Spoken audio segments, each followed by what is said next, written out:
Y mi papá no quería que yo tuviera nada que ver con el arte. Yo estaba estudiando Derecho mientras tenía una beca para estudiar cine. Mi papá no sabía que yo estaba estudiando cine. Mi papá creía que yo iba los sábados a jugar pelota. Hice una reunión primero con mi mamá y ella me dijo, sí, yo me lo sospechaba.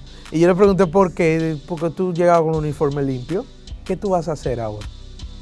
Y le digo, vamos a hacer una película. Y básicamente yo hice codirección. Recuerdo que en el Congreso de Cine había conocido un señor que se llamaba El Indio. Y le digo, Indio, tengo tanto y quiero hacer esto. Y dice, mándame el guión. Vamos a hacerla, ven para acá. Sin previo aviso salí. Filmar en medio de la pandemia fue una pesadilla, porque los permisos de andar, de circular en la calle no nos llegaron nunca. ¿Cuáles fueron las influencias, como mencionas a Shyamalan, que es muy de tu género? Qué hermosa pregunta. Tengo toda mi carrera esperando a que me la haga.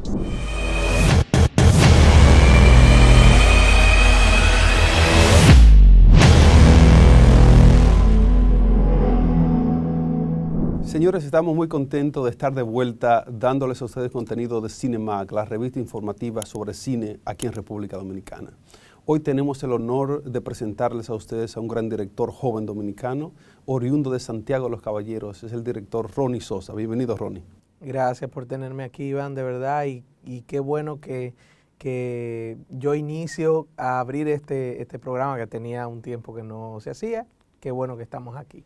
Bueno, Ronnie, yo estoy contento de hacer este show porque, como la audiencia sabe, tengo una preocupación muy fuerte sobre la industria del cine local y que vinimos al país, regresamos a Dominicana con el compromiso de hacer un aporte a la industria y sobre todo de que no solo la industria, porque a veces la industria suena algo frío, detrás de la industria es mucha gente lo que hay y que la gente pueda beneficiarse de lo que el cine puede traer a las comunidades. Entonces, ver gente como tú que también está emprendiendo y haciendo esfuerzo para hacer cine digno en la República Dominicana, nos da mucho placer. Nosotros tenemos ahora la información de que recientemente tienes una película que se llama La Bruja y quiero que nos cuentes algo de eso. Bueno, La Bruja se estrena el 28 de octubre de este mes y realmente es una película que va a iniciar a reabrir el género terror aquí en la República Dominicana, que estaba tú sabes, no se estaba haciendo cine de terror. Y nada, La Bruja se filmó, un 50% se filmó en San José de las Matas, en Santiago.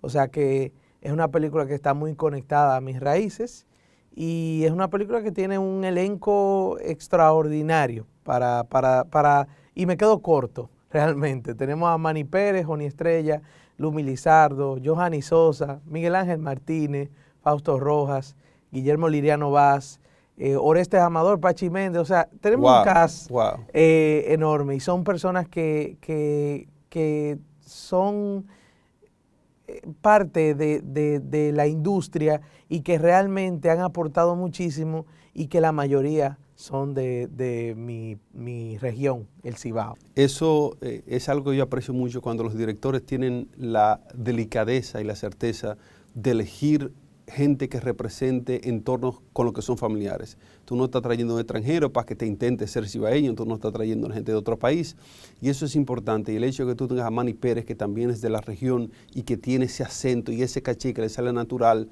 es muy importante. ¿Cómo fue el tema de hacer ese cast tan magnífico que pudiste conseguir? Bueno, en principio se dieron dos factores fundamentales para lograr un cast tan nutrido. El primero fue que teníamos un muy buen guión. O sea, cuando mandábamos el guión a los actores, ellos lo leían y nos decían que sí.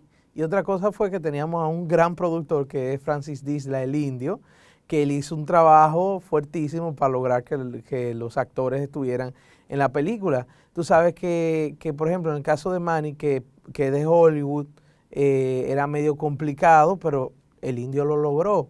Y realmente el guión como que abrió las puertas, porque el guión era, según me describían los actores, fácil de leer, era muy entretenido, es muy entretenido, y entonces como que se le hacía fácil. Lo leían el mismo día teníamos respuesta. El Indio, hay que felicitar también dentro de la gente de la industria dominicana que debemos resaltar lo que hacen. Francis Disla, el Indio, es una persona que ha venido haciendo aporte a la industria, haciendo desde videos musicales de calidad hasta películas de nivel internacional. Es una facilidad que tenemos nosotros en la comunidad camino a Boca Chica, entre Boca Chica, Caleta, todo eso. Y tiene un estudio ahí de primera, señores, que se puede ir a hacer de todo. El indio está haciendo aporte a nivel de este tipo de películas como la tuya, películas cómicas, películas con asociación internacional que tenía William Levy hace un tiempo haciendo producciones allá. Y de hecho es una de las personas y de los estudios que está de hecho dando la oportunidad que se formen muchachos creando a nivel oportunidades. Así es. Sí, Así es. si no fuera por el indio, o sea, el indio vio mi trabajo, vio el guión, vio que había posibilidad, vio mi talento y me dio la oportunidad. O sea, realmente sin el indio no estaríamos aquí ahora hablando de La Bruja. Importantísimo. Señores, también la población nuestra debe entender de que el cine, Ronnie, no eres tú, ni soy yo, ni es el camarógrafo. El cine es una industria muy compleja y que conlleva de mucha colaboración y de tener una persona, una productora como Imáconos, así se llama la del indio, ¿verdad? Sí. Tener una productora como esa detrás es un asunto que permite que un endeavor, se llama un emprendimiento tan costoso como el cine pueda hacerse posible. ¿Cómo fue el proceso tuyo para tú poder financiar tus películas inicialmente, que tuviste que hacer la primera con tu bolsillo? ¿Cómo fue ese peregrinar para convertirte en el director que hoy eres? Bueno, yo comencé a los 15 años. Comencé a hacer cine en el año 2005 e hice un cortometraje porque a mí me impactó mucho el trabajo que se hizo en Andrea. Yo estuve en un día de esos que mi papá, Johanny Sosa, que es el taxista de Andrea, lo invitaron a ver la película. A mí me llevaron ahí y mi papá me llevó porque a mí me interesaba mucho el tema de las computadoras y todo eso. Y papi me llevó. Cuando yo vi la edición de Andrea, el resultado final, yo dije, wow, y aquí se puede hacer eso. O sea, yo estaba en un campo de Moca, en Villatrina, en Moca. O sea, después de Moca, un campo más profundo. Y esa gente estaba editando una película ahí. Entonces, en ese momento yo dije, wow, o sea, aquí se puede hacer eso. Y me impactó al nivel que me puse a hacer un cortometraje. Pero entonces cuando hice el cortometraje ni siquiera lo terminé, porque yo no había estudiado nada, absolutamente nada de cine. Yo vi lo de Andrea y dije, hay que hacer cine, pero ¿qué sabía yo de nada? Entonces no lo terminé el corto. Y me puse a revisar el trabajo y me di cuenta de todas las carencias que yo tenía, pero yo no sabía por dónde empezar. Entonces comencé a hacer cursos online tratando de atacar esas debilidades y todo el proceso hasta llegar a la universidad yo me la pasé haciendo cortometrajes. Por eso yo tengo una cantidad enorme de cortometrajes realizados. Yo he realizado más de 50 cortometrajes como director. Wow. O sea que, porque yo lo que hacía era que constantemente todos los meses me ponía a hacer un corto, todo ese tiempo hasta llegar a la universidad. Y siempre buscando dónde era el defecto, dónde fallaba. Yo decía, ok, fallamos en sonido. ¿Por qué fallamos en sonido? Hacíamos una investigación, buscábamos personas tratando de aprender. Prueba y error. Sí, exactamente. Entonces ya llegó el punto de entrar a la universidad. Irónicamente mi papá es artista y mi papá no quería que yo tuviera nada que ver con el arte. O sea, él veía el cine como un hobby, pero él me decía, tú tienes que estudiar Derecho, tienes que ser abogado. Qué cosa, ¿eh? Y yo mismo me creí la idea. Yo decía, yo voy a ser abogado. O sea, todo el cine es porque un hobby, ¿verdad? Entonces yo inicio Derecho y cuando inicio Derecho duro más o menos un año y al año una persona me llama y me dice, hay una posibilidad de una beca para estudiar de forma semipresencial en Chile. Yo iba a estudiar en la Universidad de Chile, desde aquí, desde República Dominicana, cuando no existía Zoom ni nada de eso, ni había pasado pandemia. Y entonces él me dice, hay una beca, y yo le decía, oye, pero hay una beca que sea no sé, de actuación, porque me interesaba la actuación. Y él me dijo, no, hay dirección de fotografía y dirección de cine, dirección cinematográfica. Y yo dije, déjame intentar. Y postulé para dirección cinematográfica y me eligieron. Entonces la beca se hizo efectiva. Entonces yo estaba estudiando Derecho mientras tenía una beca para estudiar universitariamente cine. Y yo llevaba tanto el Derecho como el cine de forma simultánea. ¿Y cuándo te torciste? Bueno, resulta que me pasó que yo notaba mis calificaciones en cine eran perfectas. Yo tenía el índice altísimo, pero en Derecho yo no tenía el índice tan bueno.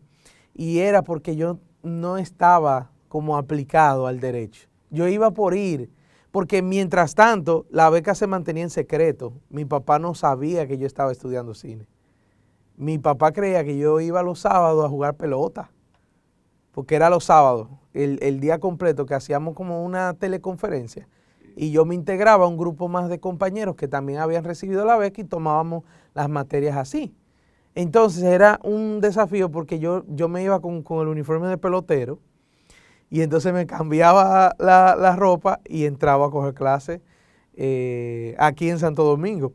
Entonces nada, después de un tiempo llega el momento de yo graduarme, ya me estoy acercando a la tesis y todo ese proceso. Y entonces yo digo, yo no puedo seguir con Derecho, porque ya Derecho yo lo llevaba arrastrado.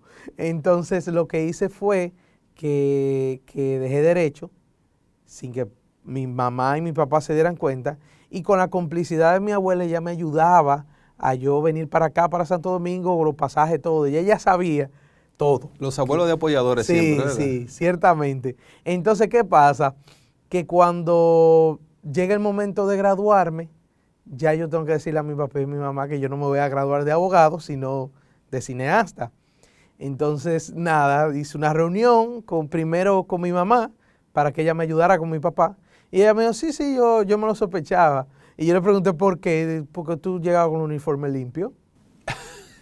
O sea, yo me llevaba el uniforme. ¿Y qué pelota fue esta? Exacto, ¿y qué uniforme, qué pelota es esa que tú llegas todo limpio de un play? Yo dije, ese fue uno de mis grandes desaciertos en mi coartada, que no se justificaba. Debí como coger el uniforme y ensuciarlo, ¿verdad? Claro. Pero nunca lo hice. Entonces mi mamá sí sabía y se dio cuenta y no me lo decía. En el caso de mi papá, entonces le hablé, pero ya cuando mi papá escuchó eso, no reaccionó mal ni nada, simplemente me dijo, ok, ¿cuándo te gradúas? Yo me gradúo en junio. Ok, ¿qué tú vas a hacer ahora? Y me quedé, ¿qué yo voy a hacer? ¿Qué yo voy a hacer? Porque ¿cómo yo voy a producir dinero? Y entonces, porque en ese momento yo me gradué en 2010. Entonces, en ese momento, no, 2011. En ese momento se estaba hablando de una ley de cine. La ley de cine creo que la promulgan en noviembre, el 28 de noviembre. Yo me gradúo en junio. Entonces, del 2011. Entonces se estaba hablando de la ley de cine, pero todo el mundo... Entró en vigencia, pero a tarde en ese año. La primera película se hace en 2012, que es El Rey de Najayo. Entonces, yo en ese momento, todo el mundo hablaba de la ley de cine como algo negativo, por lo menos en mi entorno. Se hablaba de que la ley de cine iba a regular rígidamente, que iba a pasar como pasa en muchas cosas en nuestro país, que la cuña, que el hijo de qué sé yo quién. No se entendía que la ley de cine iba a tener las características que tiene ahora, que es realmente algo totalmente imparcial. La ley de cine es totalmente de incentivo y realmente no discrimina a nadie. Por lo tanto, pero en ese momento se entendía que iba a ser así, por cómo las cosas se manejaban en nuestro país en ese momento. Entonces, cuando sale la ley de cine, yo tengo que responderle a mi papá la famosa pregunta, ¿qué tú vas a hacer ahora? Y entonces como que comienzo a buscar como la forma, pero no encontraba cómo vincularme a la ley. No conocía muy bien la ley, no conocía nada de impuestos. Por eso yo siempre digo, en todas las universidades debe dar, y en las escuelas debe darse educación financiera. Uno sale del bachillerato y no sabe lo que es un impuesto, lo que es pagar impuestos, ITEVI, impuestos sobre la renta, uno no sabe nada de eso. Eso hay que cambiarlo. Entonces, particularmente yo tuve que ir aprendiendo sobre la marcha. Entonces, en 2012, yo digo, me veo en la necesidad porque mi papá me está viendo y yo estoy en la casa y no estoy haciendo nada. Entonces yo como que coordino con un grupo de amigos y le digo, vamos a hacer una película de terror que sea de metraje encontrado. No sé si recuerdas estas películas, La Bruja de Blair, Actividad Paranormal, que es que la cámara se hace creer que es natural, que no pasó, que no es una historia, que es como material, pietaje filmado por accidente. Metraje encontrado, que es como se llama el género. Entonces yo decidí hacer esa película con ese formato porque el presupuesto que nosotros teníamos era de 250,000 pesos. Yo logré conseguir una inversión y esa inversión la utilizamos para hacer esta película. Entonces, básicamente, rodamos esta película en 17 días, que se llama Críptico. Los trailers están en YouTube. La película era de mi género favorito, el terror, y básicamente yo hice codirección, porque yo no me sentía suficientemente preparado como para dirigir yo solo un largometraje. Entonces busqué a uno de mis mentores, Ariel Vargas, que fue la persona que me dio todos los libros de cine, todas las películas, me la enseñó. Él fue el que construyó mi gusto cinematográfico. Entonces él codirigió junto conmigo e hicimos la película. Nos dividimos las escenas. Mira, esta escena la dirige tú, esta escena la dirige tú, y así lo hicimos. Y entonces la película salió y no le fue nada bien porque era una película de 250,000 pesos. Logramos llevarla a la Cinemateca Nacional, la estrenamos ahí y básicamente ese fue el recorrido de Críptico por el mundo. Ya luego de eso, entonces comencé a trabajar, vine para Santo Domingo y comencé a trabajar en reality shows, en series de televisión. Específicamente trabajé en uno muy importante que se llamaba Buscando Actores, donde yo pasé de ser asistente de producción y me convertí ya, al final yo era productor de campo. O sea, fui creciendo dentro del mismo reality show. Y al final, entonces ya luego de eso, en 2014 que terminó ese proyecto, yo digo, yo no quiero seguir trabajando más en la televisión. Porque como que la televisión no era como mi entorno natural. Yo me sentía más cómodo en el cine.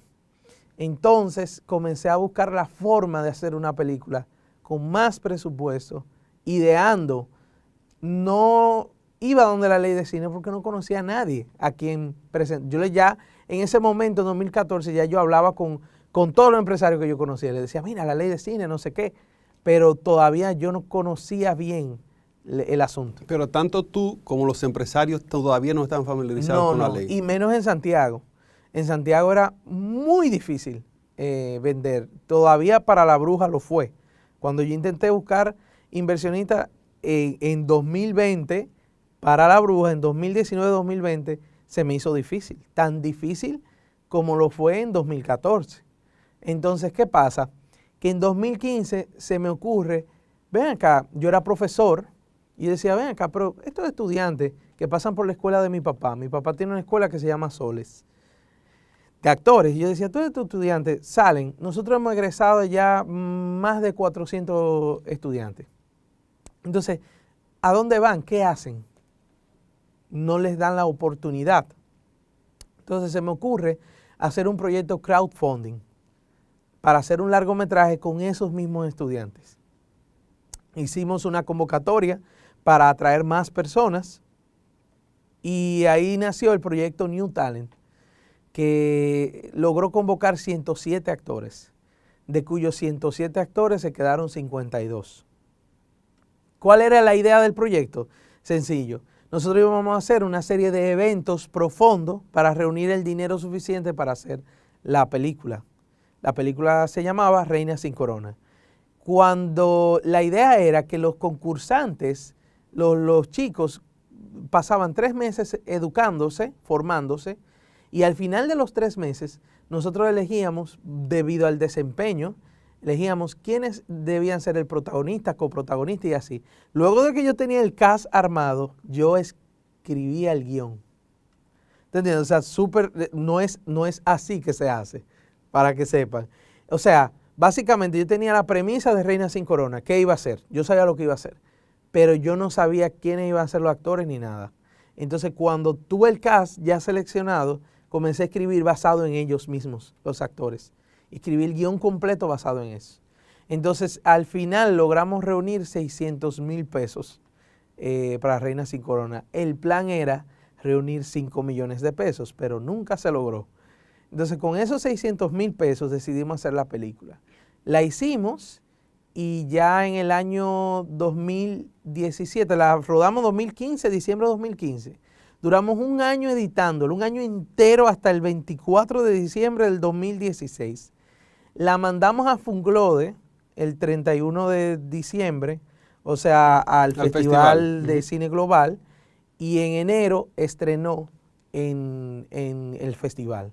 Y fue un gran acierto porque la película fue sold out. Se presentó en Santiago y en Santo Domingo y nos habilitaron 4 funciones más. Habían 2, nos habilitaron 4 funciones más de tanta gente que iba.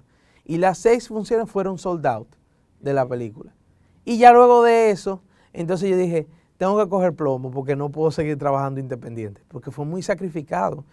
Yo invertí un año entero en editar Reina sin Corona. Un año que yo no hice más nada que editar Reina sin Corona. Gracias a Dios mi papá me respaldó en ese proceso, pero fue complicado. O sea, luego de que yo terminé la universidad, para mí Reina sin Corona fue otra universidad hacer esa película. Y bueno, en ese proceso yo hice una especialidad en efectos especiales en Full Sail University, hice también una especialidad en guión allá mismo y también hice un curso muy especializado que hizo la DG Cine de guión, de ficción, que es uno de los mejores cursos que he tomado. Duró 11 meses, respaldado por la DG Cine y realmente fue un curso fuertísimo que me permitió llegar al nivel, pulir lo que había aprendido en Full Sail en la universidad y llevarlo al nivel que está ahora, que me siento realmente muy seguro de mi trabajo a nivel de guión. Entonces, nada, en conclusión, llega el momento de hacer La Bruja. Yo comienzo en 2018 y mi estrategia fue, que la voy a compartir al público, fue que en vez de buscar aliarme a cineastas desde el inicio, me alié a contadores. Comencé a buscar contadores. Contadores que a su vez eran los contadores de empresarios. Empresarios que pagan impuestos sobre la renta y que eran prospectos para invertir en ley de cine. Yo comencé a reclutar contadores de la mano de mi socio, Julio Grisanti, en noviembre. Comenzamos a visitar contadores y le proponíamos la ley de cine desde el punto de vista financiero. Nada de qué trata la película, nada de eso, financiero. Cuando logramos reclutar la suficiente cantidad de contadores, entonces reunimos una parte del presupuesto, específicamente 21 millones de pesos. Y ahí mismo cuando reunimos todo ese dinero, en febrero comenzaron a rumorearse la idea de que había un virus en China y nosotros no sabíamos lo que era y de ninguna forma pensamos que nos iba a afectar de ninguna manera. ¿Cuál habrá sido ese virus? No, creo que el público no sabe, pero vamos a ver. Nada, el punto es que en febrero comienza la parte de que comienza este asunto y nosotros nos comenzamos a preocupar. Queríamos hacer La Bruja, pero nos dábamos cuenta que por como las cosas iban desarrollando, se iba a ser imposible reunir el resto del presupuesto. La Bruja costó $1 millón.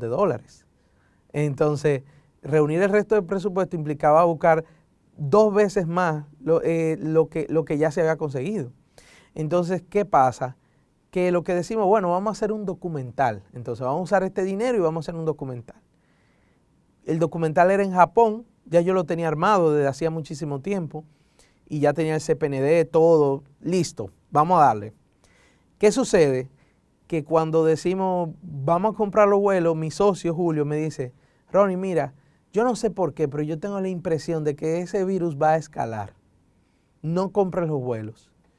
Dame aunque sea hasta el miércoles. Nosotros nos reunimos un viernes. El martes sale el presidente Danilo Medina diciendo que va a haber una cuarentena, un toque de queda y no sé qué. Y el miércoles pararon el primer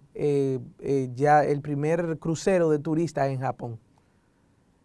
Y el proyecto de ese documental se paró. De hecho, agradecele a Crisanti que te a puso los Julio, frenos. sí, no, Julio es mi socio y va a tener que bautizarme 2 muchachos, por lo menos. El punto es que nosotros llegamos hasta mandar el correo de G-Cine para solicitar el PUR. El PUR es el permiso único de rodaje para comenzar a filmar. Y gracias a esa advertencia paramos todo. Pero teníamos todo el dinero de filmar el documental y lo teníamos ahí. Y teníamos, tú sabes que por la naturaleza de la ley hay una fecha límite. Tope para consumirlos. Para usar los fondos. Yo me estaba volviendo loco, como tú podrás imaginarte. Y entonces recuerdo que en el Congreso de Cine había conocido un señor en persona que se llamaba El Indio. Y él me había dicho, si tú un día tienes una película, yo tengo un estudio y tengo todo. Yo no había visto el estudio ni sabía nada de eso. Eso se había quedado como en mi memoria. Entonces a finales de marzo llamo al Indio y le digo, Indio, tengo tanto y quiero hacer esto. Me dice, mándame el guión. A las 3 horas me llama. Vamos a hacerla, ven para acá. Y yo digo, pero yo no vivo en Santo Domingo. ¿Qué? Yo vivo en Santiago. Ah, y como que se queda pensando, como, concha, le vive en Santiago. Porque como que hay una visión de que nosotros vivimos como en otro universo. Y realmente nosotros vivimos a 3 horas de aquí. No es tan complicado. Entonces yo le dije, mira, nos vemos a las 7 de la noche en tal mall. Y él me dice, está bien. Salí, sin previo aviso, salí. Me reuní con él. Hablamos y él me dijo, mira, podemos hacer la película. Vamos a usar el dinero que ya tú tienes y vamos a ir buscando el dinero sobre la marcha. Y yo dije, ¿qué? ¿Cómo sobre la marcha? Él sabe mucho de eso. Sí, mientras llegue la fecha de rodaje, vamos a ir buscando el dinero. Vamos a iniciar, pero no hay una garantía de que se dé. Pero vamos a comenzar a gastar. Y yo me quedé como, Dios mío, ¿y ahora? Pero él tenía una convicción. Y recuerdo que en abril lo llamo y le digo, Indio, mira, esto de la cuarentena va para largo, yo no creo que podamos hacer esta película. Ya yo tenía hasta junio para entregar el dinero. Y me dice él, oye, una frase que él dice mucho, las oportunidades están justo después de la frontera del miedo. Tienes que tirarte. Y yo hice así, hablé con mi esposa, con mis socios, más específicamente con Julio, y dije, señores, vamos a dar este salto al vacío. Vamos a grabar esta película en plena pandemia. Y en ese momento yo hice así, me encomendé a Dios y le dije, Indio, mira, quita la cuenta, vamos a hacer la película. En agosto comenzamos la preproducción. En septiembre empezamos a filmar, el 14 de septiembre, y en octubre ya había película. Entonces, nada, postproducción. Y para que tú veas cómo son las cosas de la vida, en menos de una semana vamos a ver esa película en el cine. Aleluya. Porque decidimos lanzarnos, porque decidimos tomar el riesgo. Para que tú te hagas una idea, filmar en medio de la pandemia fue una pesadilla. Porque los permisos de andar, de circular en la calle no nos llegaron nunca. Nunca nos los mandaron. Había una demanda tan grande de eso que nunca llegó. Y nosotros filmábamos y a las 6 de la tarde, que era el toque de queda, salíamos todos. Y a ver quién agarraban preso, quién no. A ver cómo resolvían cuando agarraban a uno preso, cómo el mismo Indio iba y lo salvaba. Y pruebas cada 4 días. Pruebas del COVID. Constantemente. Entraba una gente nueva al set, prueba del COVID. Antes de entrar al set tenía que hacerse la prueba del COVID y cuando Cuando salían los resultados, bueno, pues sabíamos si sí o si no. Gracias a Dios, solo se enfermó una persona. Después de ahí, yo todas las semanas rezaba de que los resultados del COVID no llegaran como que uno de los actores tenía COVID. Porque si pasaba así, había que parar la filmación. Gracias a Dios, nunca pasó. Solo se enfermó un miembro del crew. Después de ahí pudimos hacer todo el proceso. ¿Te sirvieron las oraciones? Porque de hecho, gente como Pinewood, que tenía una burbuja aquí, tuvieron más situaciones que ustedes. Así que da gracias por esa fortuna de que pudiste rodar tu película en pandemia. Que nada, mira, los estudios, Ronnie, que tuvieron que cerrar y cesar operaciones innumerables. Nosotros tuvimos la suerte de que se estaba filmando Old, la de M. Night Shyamalan. Todo lo que ellos estaban haciendo allá, nosotros lo estábamos copiando. O sea, nosotros nos llegaban los rumores de cómo era el protocolo de ellos y nosotros copiábamos ese protocolo. Y gracias a eso fue que nosotros pudimos hacer la película. O sea, nosotros, lo bueno fue que rodamos 2 semanas en Sajoma. En Sajoma nunca llegó la pandemia. O sea, en Sajoma quizá uno que otro contagio, pero esa gente nunca supo lo que nosotros estamos viviendo en las ciudades. Y realmente en ese proceso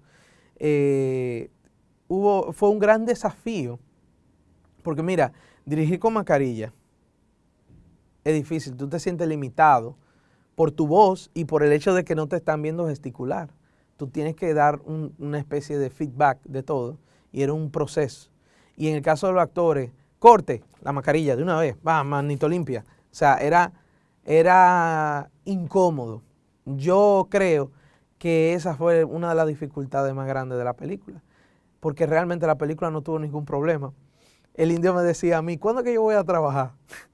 Porque tú sabes que el productor lo que hace es resolver problemas. Así es. Y la película no pasó nada. O sea, tú sabes que en la película siempre se daña una cámara, se embroma una luz, se choca una gente. Pasa, porque el cine es complejo. Así es. Y entonces en nuestra película, gracias a Dios, no pasó absolutamente nada. Las oraciones te funcionaron. Sí, sí. Mira, Ronnie, ahora que tú mencionas a Shyamalan, ya hemos hablado de la industria local, hemos hablado de tu proceso para hacer tu película. Ahora yo quiero que demos rápidamente un viajecito para atrás. ¿Cuáles fueron las influencias? Como mencionas a Shyamalan, que es muy de tu género. No sé si tú consumiste a David Lynch y cuáles son las personas que fueron fundamental para tu formación como director y guionista. Bueno, qué hermosa pregunta. Tengo toda mi carrera esperando a que me la hagan. Mis influencias son M. Night Shyamalan, específicamente con El Sexto Sentido y La Aldea. Son mis películas favoritas de él. Las he visto 800,000 veces. Stanley Kubrick, específicamente El Resplandor, me encanta. Y Barry Lyndon. ¿Cuál es el título de inglés de Resplandor? The Shining. The Shining. Uh-huh. Y Barry Lyndon. Sí. Eso es una fotografía, eso es una pintura en la pantalla. Es una pintura, es una belleza. Eso es genial. Entonces, ya luego de eso tengo la influencia de David Fincher. Ah, tremendo también. Sí, La chica del dragón tatuado es una de mis películas favoritas de él y de Social Network. Yo, diciéndote así a nivel técnico, un trabajo que copié de Kubrick es su forma de dirigir a los actores. Yo trato de darle las emociones a los actores, yo como director, como yo quiero que ellos se sientan en la película.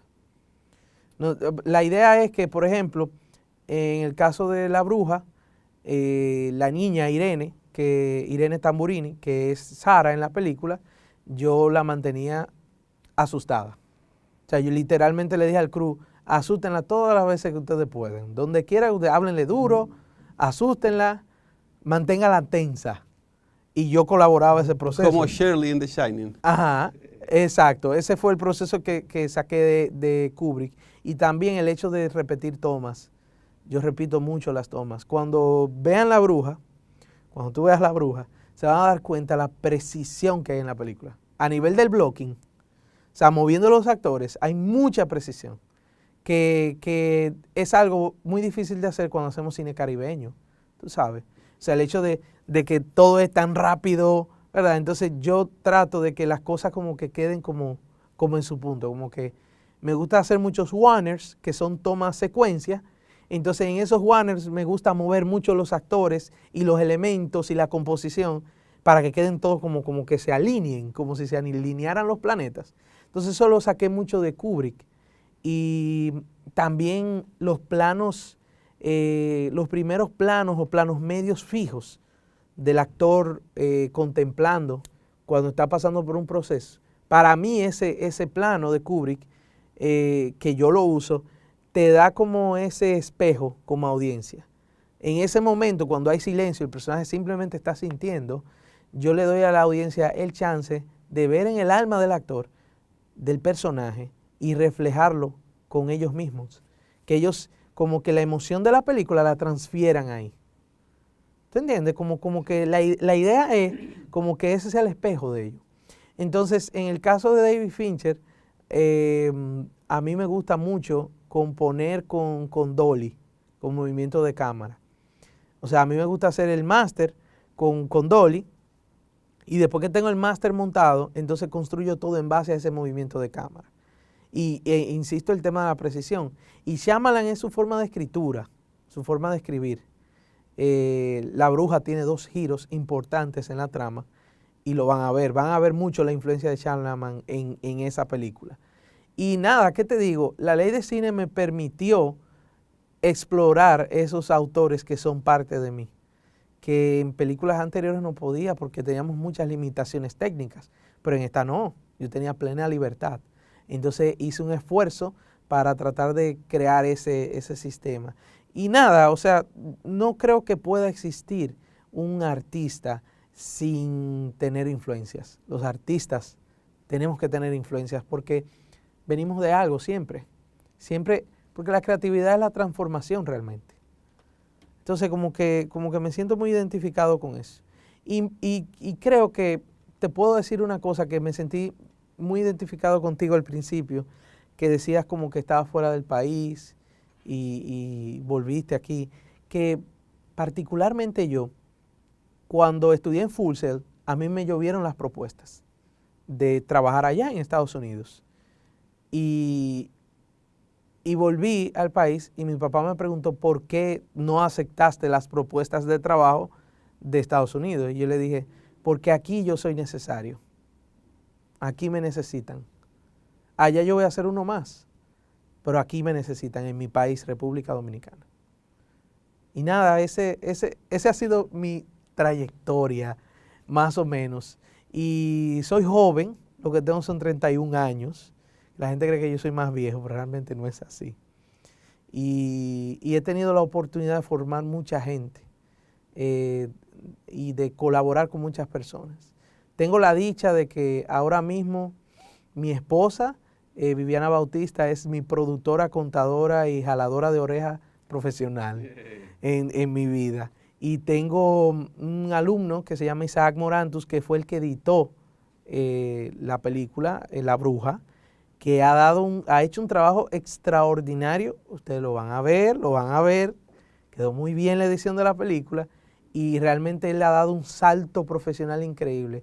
Y yo me debo a toda esa gente. Te he mencionado muchísimas personas, el Indio, Julio Grisanti, mi papá, mi esposa, mi socio Isaac, tu abuela apoyadora. Mi abuela apoyadora. Yo, si soy algo ahora, es por esa gente, porque ellos me han puesto cada uno como un pedacito. Y si algún día llego a ser un gran artista, no dejaré de mencionar a toda esa gente que me ha apoyado, de verdad. O sea, y me conmueve muchísimo, porque en un mundo donde hay tan pocas oportunidades para nuestro medio, que es el cine, tú tener una mano amiga que llega y te dice, sí, vamos a darle. Yo te voy a ayudar. Yo no entiendo lo que tú estás haciendo, pero te voy a ayudar. Eso es increíble. No tiene precio, no tiene precio. Es un océano de felicidad para mí. No tiene precio. Ronnie, mira, finalmente, rapidito vamos a hacer un par de cosas. Lo primero es que me voy a identificar con lo que dijiste antes. Cuando yo me fui a hacer cine, yo tampoco dije que iba a hacer cine. Yo pasé de comunicación a cine, de Tennessee a Nevada. Y cuando mi mamá se enteró, dijo, ¿y qué es lo que es eso? Entonces, para que tú entiendas que estamos identificados en Sí. ese sentido. Finalmente, ¿cuáles son esas películas que marcaron la trayectoria de Ronnie? Ya fuera los directores, ¿qué película, El Exorcista, de tu género, qué película te marcó a ti como cineasta? El ladrón de bicicletas de Vittorio De Sica. Sí. Es una película muy importante. Abre el neorrealismo italiano y a mí me impacta todavía. Yo la veo y lloro. Tremenda película. Inteligencia artificial, AI, AI. que la empezó Kubrick Y la terminó dirigió Spielberg. Así es. me marcó muchísimo. El Prestigio de Christopher Nolan, Sí. me encanta esa película. Con Christian Bale. Sí, realmente es una película que habla mucho de la persistencia que yo mismo tengo. Por eso me identifico tanto. Y la otra es Whiplash. Tremenda también, reciente de ahora. Reciente, que es también muy parecida a lo que te digo. Yo soy una persona muy parecida al baterista de Whiplash, que yo entreno, ensayo, constante, y algunas veces me destruyo a mí mismo para perfeccionar mi trabajo. Y por eso esas dos películas, El Prestigio y Whiplash, me gustan tanto, porque es como siempre ando buscando eso, la perfección. Yo sé que no la voy a lograr, porque nadie es perfecto, pero es muy noble la búsqueda de la perfección. Hasta aquí esta entrega de hoy de Cinemag. Hemos retomado este proyecto con el director dominicano Ronnie Sosa, quien tiene proyectos sumamente interesantes, así es que será hasta la próxima entrega de Cinemag.